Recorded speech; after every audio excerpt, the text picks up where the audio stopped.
Happy Sunday, everybody. Welcome into an all-new episode of the Pack-A-Day Podcast. I'm your host, Andy Herman. You can follow me on Twitter at Andy Herman NFL. You can follow the podcast at Pack-A-Day Podcast. Hope your weekend is going amazing. No big intro today. Just, of course, make sure to like, subscribe, comment, give those 5-star reviews. Those things help the channel a ton. So if you could do that, that would be amazing. But we're just going to talk some Travis Glover today. A late round pick that Green Bay sort of took a little bit of a flyer on. Smaller school player, not a super high RAS. Not your typical Green Bay Packers type of pick, but a fun one and one that I'm excited to dig into. So let's get into it right away. 6'6", 317 pounds, offensive lineman out of Georgia State. I say offensive lineman. He played a lot of tackle. He did play some guard. We'll kind of talk about that long-term position a little bit later, but he does have some versatility in some different ways that this could go in his NFL career as to whether or not maybe he plays tackle or guard. He was a 6-year senior. He's 23 years old. He will turn 24 in August. So again, a little bit on the older side. I do think we're going to start seeing a little bit more of this. Now, the COVID year stuff will start sort of phasing out where they get that extra year of eligibility. However, with the NIL stuff and things like that, I do think we're going to start seeing some more 23, 24-year-old players that are just drafted at this point in the draft. But Travis Glover is one of those. Again, will turn 24 in August. 34 and 3/4-inch arms, Raise the banner. We finally have a draft pick along the offensive line that doesn't have short arms. We don't have to talk about short arms. In fact, he has very long arms, great size and wingspan for the position. Obviously, the 6'6" height, the 34 and 3/4-inch arms, that is a very large wingspan and something that helps him out quite a bit. And he has 9 and 3/4-inch hands, which are really good size as well. So good overall bulk and size for Travis Glover. No concerns whatsoever of too tiny, too short, short arms, small hand. None of that is in the conversation today. So hallelujah for that. We don't have to discuss any sort of arm length other than in a positive vein today with Travis Glover. Statistically, again, for offensive linemen, always a little bit less fun, but we'll kind of go through some of the PFF stats here. The big thing, started in 57 games, played in 59 games in his career. So 57 out of 59 he started. He started 35 games at left tackle, 18 at right tackle, and 4 at left guard. So again, he has played a variety of different positions and started at a variety of different positions. Per PFF, he played 2,392 snaps at left tackle, 426 snaps at left guard, and 1,306 snaps at right tackle. So left side, left guard, left tackle, right guard. Right tackle, not right guard. He has not played right guard, but pretty much everything he's going to have at his disposal because he has played both the left side and the right side. He's played both tackle and guard. That's going to give him a lot of versatility, hopefully moving forward.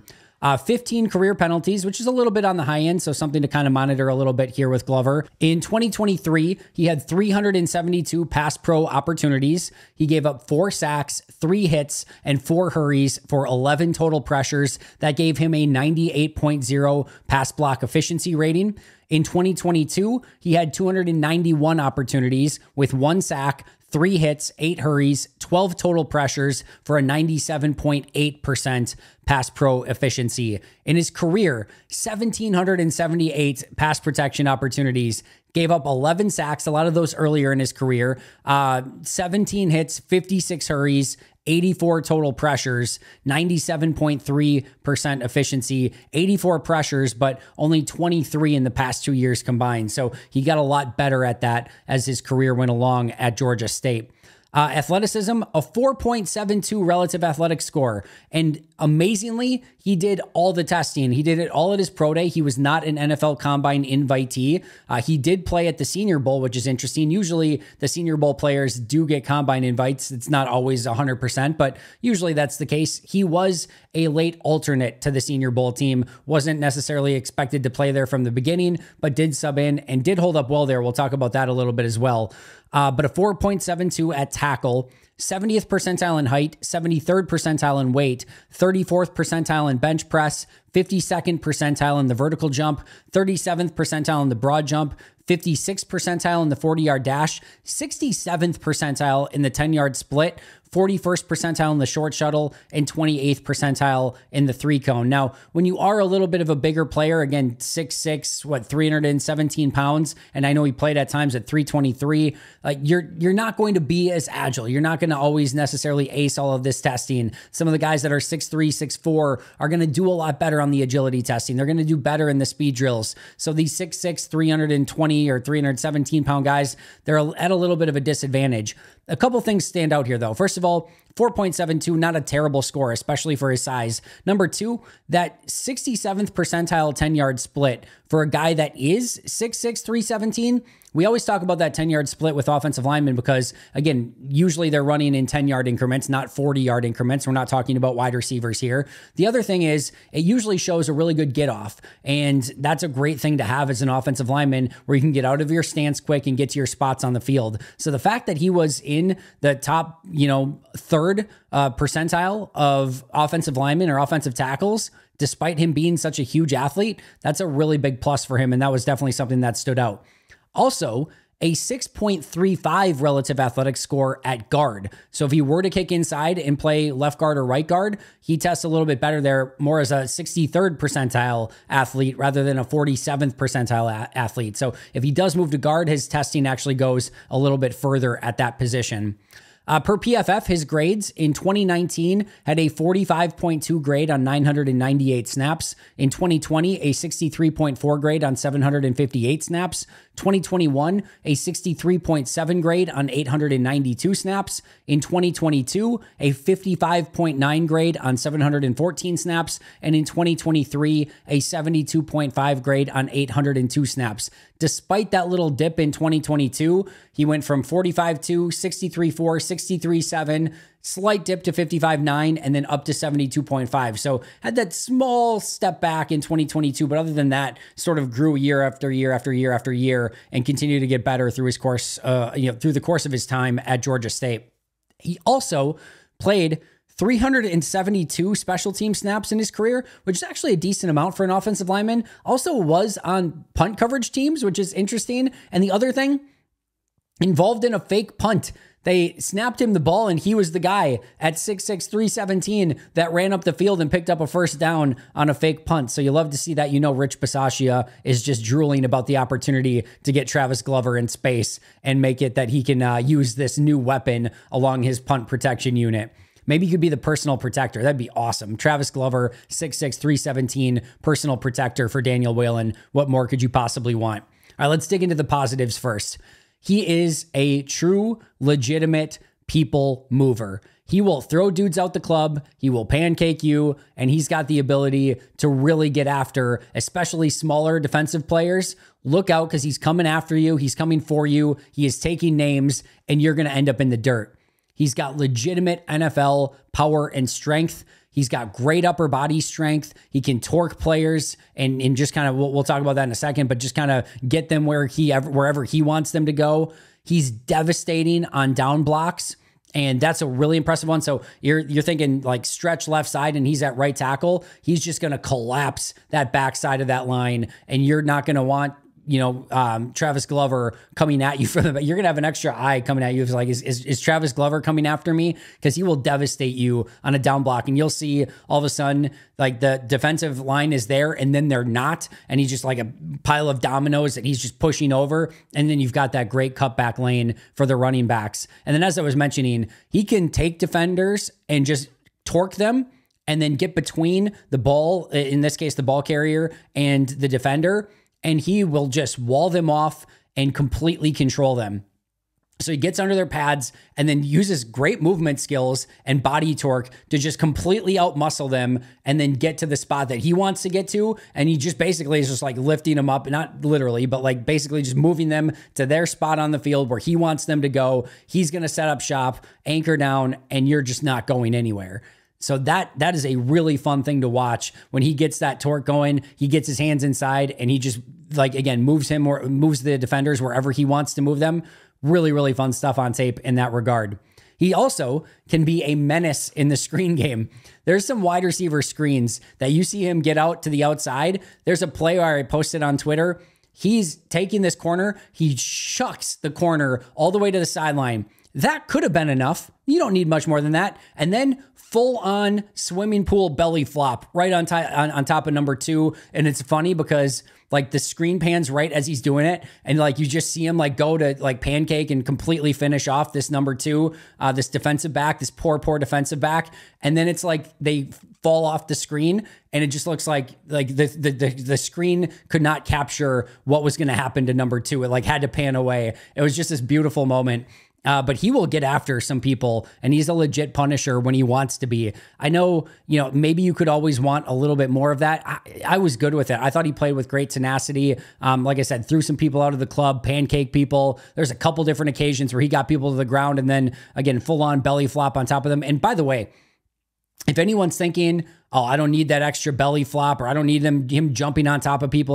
No, this is totally legal stuff. Nothing outside of the realm, nothing, malicious or anything like that. Nothing that's going to garner a 15-yard penalty. He's just throwing you to the ground, and then he's going on top of you so you can't get back up. That's just finishing a block in a really great way. So I loved that sort of stuff. And I know, again, maybe some people would say they'd want a little bit more of it, but I was really good with his overall level of tenacity and how he kind of finished people off when he wanted to.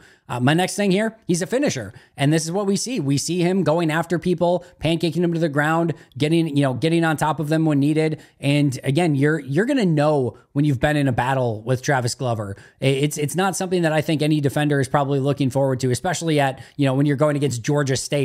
You're not expecting this big, powerful offensive tackle to be out there, but he is, and he's looking for you. He's going to come after you, and you're going to remember your interactions with Travis Glover. He does a really nice job on double team blocks. And this is something that I always get a little bit frustrated with when I'm watching tape, because you'll see it'll be a 2-on-1. And listen, I get these NFL defensive tackles are just experts at dropping their weight and anchoring down and making it so they're immovable objects. I get it.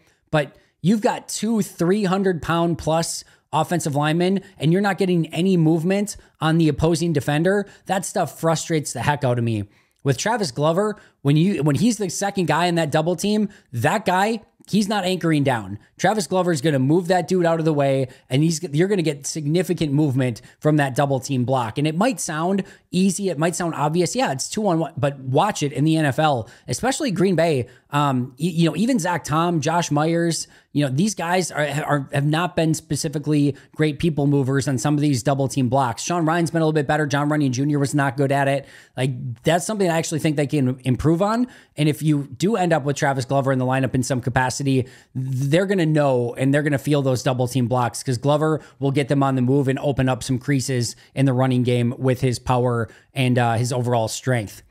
He has a very wide frame, and he has got a very large wingspan, which we talked about a little bit. But when you've got that wider frame and long arms and huge wingspan, 6'6", it's just tough to get around that player.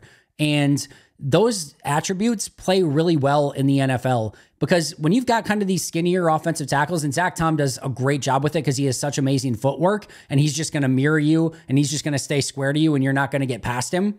But a lot of these offensive tackles that don't have the footwork that Zach Tom has and don't have the wide frame, like, you're just opening up so many holes. You're sort of playing the math here a little bit of, like, you're shorter, there's just going to be, and you don't have the wingspan and you don't have the footwork, there's just going to be more opportunities to attack inside, outside, or whatever direction that you want to go in. And there's just less length. There's more space available to the defender.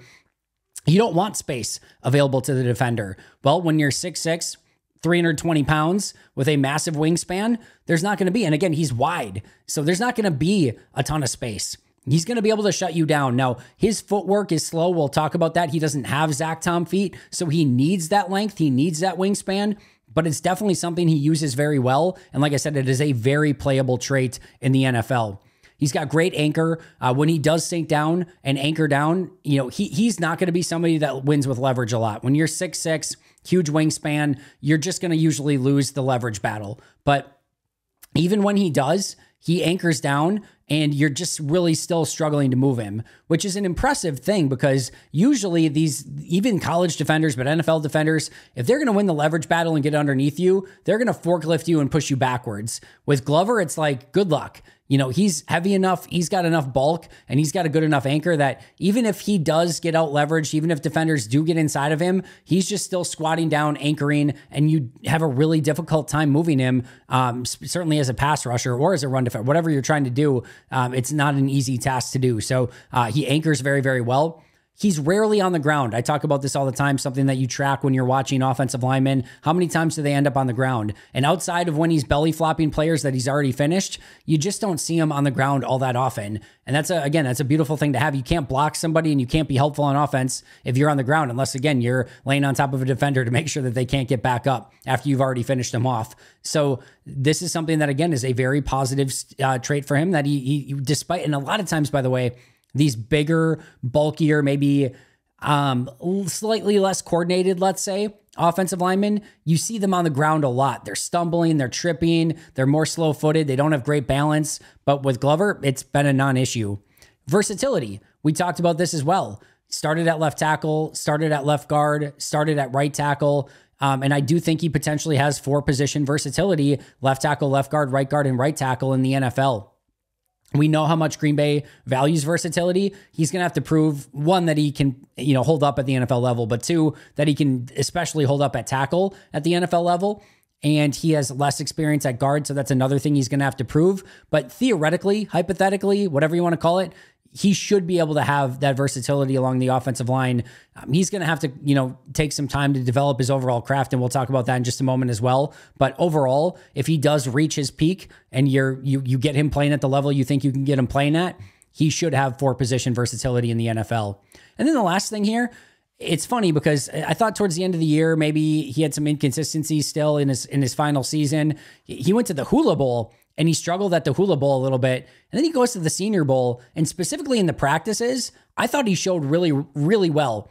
And for a player, this to me is probably why he even moved up into like the 6th round. For a player that's coming from a small school, and then played at the Hula Bowl and looked like okay, didn't really dominate at Georgia State. You're thinking, all right, how is he going to do against more NFL quality defenders? But he went to the Senior Bowl, had a really nice week, and especially in some of the practice tape, I thought it was the best that he looked. And it's interesting because it almost made me wonder, like, did an NFL coach get with him at the Senior Bowl and already start teaching him some, NFL tricks of the trade? And was he already sort of picking up on that stuff? Because he looked better at the Senior Bowl than I thought I saw him at any point on tape in 2023. So that's just kind of something to kind of wonder about as well. Of, did maybe they unlock something already, just getting a few days with working with some NFL, offensive line coaches, that they're already, he's already picking up on some stuff that's helping him. That was just an interesting, nugget to me as well. But more importantly, again, when you start going against the toughest competition that you've ever faced outside of his one game against LSU, yeah, you're probably going to want to put up a good showing. He was an alternate, not even supposed to be there, came in and did a really nice job at Senior Bowl practices. All right, before we get to the negatives, and there are plenty of negatives here, I want to just say this. This is a late 6th round pick who is a project. He is wholeheartedly, truthfully, a project. He's a really fun project. This is one of those where at this point in the draft, you're looking for types. And this is a 6'6", 320-pound, wide offensive tackle with a massive wingspan who's got actually pretty decent athleticism, even good athleticism, I would say, considering his size. This falls into that category of they just don't make many human beings like this. And when you have the opportunity to take one, you take one and you see if you can develop them. Add on the fact that he's experienced, he's played multiple positions, and he showed well at the Senior Bowl. No matter what the negatives are, no matter what things he needs to work on, there is a raw prototype here of what an offensive tackle in the NFL could and should look like. And you're willing to take a flyer on that late in the 6th round every single time with legitimate high-end NFL strength and power. And like I said, with good athleticism for his size. So this is going to be, there's going to be a laundry list of things that he needs to correct and work on. You're not taking Travis Glover to come in like Jordan Morgan and likely start from day one. That's not what you're bringing him in for. You're bringing him in because if this type of player, if you can get the most out of him, if he can reach his ceiling, you just got a second, third round player at the end of round 6. So it might take some time. This could be more of the Josh Nijman sort of pathway where you kind of redshirt for a couple seasons and then you're ready to go in year 3. I think he's probably better than Nijman was coming out of college. And obviously Nijman was a undrafted free agent, but I could see that sort of trajectory here. So I'm going to give you the negatives because we do it for everyone. I'm going to give you the things, the weaknesses, the things that he needs to work on. I almost don't care about them. And the reason being, again, is he's not coming into play right away. He's got really good upside. You can see the vision here, and it's just going to take some retooling and rework from the offensive line coach. And at the end of the 6th round, this is the type of project that you're looking for. So I want to say that before we get into the weaknesses here. All right, number 1, he will bend at the waist. He will get caught lunging. He will get caught leaning, and he'll get caught lowering his head. And those are all like big offensive line faux pas. You don't want to bend at the waist. You don't want to lunge. You don't want to lean. You don't want to lower your head. You're just giving the defender an avenue to basically take you over and do what he wants with you. And, you know, when you bend at the waist, lower your head, you're not getting vision on the player in front of you. You're not staying balanced. You're not staying low on your knees and getting low. You're not winning the leverage battle. You're just caught in no man's land and with no real opportunity to succeed. It doesn't happen all the time. It's not something that's massively consistent, but you see enough of all of those things where those are, again, like mistakes along the offensive line that just can't happen. And some players have a propensity to do it. And one of the things that, again, when you're bending at the waist, you want to see them bend at the knees. And it can be a hard thing to untrain and get them, again, to just stay balanced and bend at the knees and not bend over at the waist. So that's going to be something that Luke Butkus and company are going to have to find a way to clean up. Next one, he needs to do a much better job of staying square. And we talked about this with some of the other offensive linemen as well. But when he is staying balanced, low in his stance, playing with, much better, overall mirroring ability and staying square to the defender, in those situations, with that long wingspan, with that wide body, he's really tough to beat. Now, he's got slower feet. And again, that mirroring ability isn't necessarily always fantastic. So he's going to have to utilize those other strengths in order to beat the opposing defender. But in the NFL, that margin for error is going to get slimmer and slimmer, and they're going to take every single advantage that you give them. So if he can just do a little bit better job, and I think with his footwork here, yes, he has slow feet, but I do believe that there's things that he can do, that his stance can get worked on a little bit. His kick slide can get worked on. I think those are all things that from a technique standpoint, he will be able to clean up in a significant way. And when he does that, he will be more on balance. I do believe he will be in better position to stay square and mirroring the defender and make it so that they have to try to go around this huge player with a massive wingspan. And then if they try to get into him, he's just going to use that raw natural strength to his advantage and probably just win that battle. But he's got to do a better job with his footwork and staying square to begin with. He plays far too high, and he's going to lose the leverage battle far more often than not. That's part of the gig sometimes with being 6'6" is you're a little bit taller and you're going to have the opportunity for defenders to get underneath you. And now the great thing is he's got those long arms to kind of combat some of that. So that's going to help with it, but he will lose that leverage battle. He'll play too high, and he's got to do a better job of staying low in his stance and not losing it as often and just not giving as many opportunities to opposing defenders. He's lazy and late with his hands, meaning like there's times where he's like just not, like it doesn't feel like he's totally into getting his hands inside, or maybe he doesn't know where to place them, or maybe he's just not comfortable doing it. I'm not exactly sure, but his hands are all over the place, and it's definitely something that needs a ton of improvement. If he, with the long arms and the big hands, they're useless if they're not going to the right spots. In fact, they can be detrimental if they're going outside and getting wide. So he's got to clean up that hand placement. He lacks recovery, speed, and agility. This is something for a Zach Tom, for example. A David Bakhtiari was such a great example of this. Even if in the rare situation they got beat, they had the speed and agility to get back in the play and maybe knock the defender off course to give that quarterback a couple extra seconds to get rid of the football, or a couple extra moments, maybe seconds is a little bit aggressive, but give him an extra step or two to unload that football. With Glover, he doesn't have that agility or that recovery speed. So if he does get beat off the edge with speed, by the time he gets turned around and trying to get back in that play, it's already a sack or a pressure, hurry, force fumble, whatever it might be, but he just lacks that recovery speed and agility. He didn't dominate the lower competition like you would have liked to have seen him do. This is Georgia State. He did have some games against LSU. Like I said, he did play well at the Senior Bowl, but you would have liked to have seen him go up against some of these smaller schools with the size and the strength and everything that he has and just go annihilate opposing defenders. And there were times where he did in pretty much every single game. There were moments where like, all right, there it is, but it was inconsistent. And, this is why he wasn't drafted earlier. If he goes out and just completely crushes these small school players every single game in and game out, he's probably a third, fourth round player at worst, maybe even ahead of that. But I didn't think he really did a great job of consistently playing better than his lower level competition, which again leaves you a little bit wondering how he's going to do in the NFL. That question was a little bit answered by the way he played in the Senior Bowl, but it's still going to be a bit of a question moving forward.